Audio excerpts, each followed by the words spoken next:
Hello everyone and welcome to my channel. In this video, I will talk about Apple's new car, and without delay, let's get it started. According to Reuters, Apple Inc. is moving forward with self-driving car technology, and it is targeting 2024 to produce a passenger vehicle that could include its own breakthrough battery technology.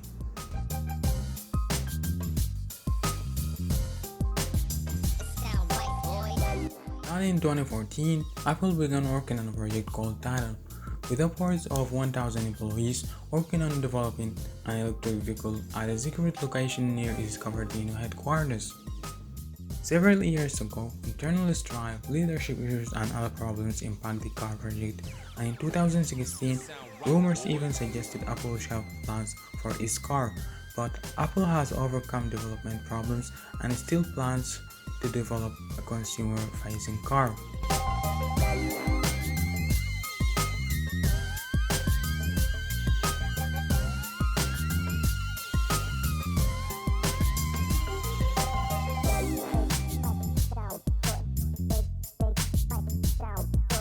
The Apple Car project has changed leadership several times, and hundreds of employees have been laid off during the course of development. But it is now under the leadership of John J. Nandra, Apple's API machine learning chef, who took over the reins from Bob Mansfield after the Mansfield retired in 2020.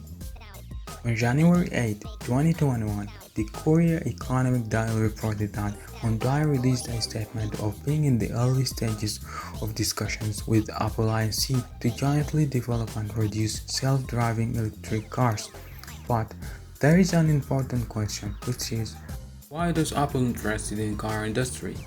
This question is answered by Chatterjee when he said, the car industry total addressable market is nearly $2.55 trillion, far higher than the smartphone market, $420 billion. Apple also has an opportunity on an installed base of 1 billion vehicles, and the autonomous Apple car could also integrate deeply with and expand services. This is the end of the video. Thank you for watching. Don't forget to like and subscribe to the channel.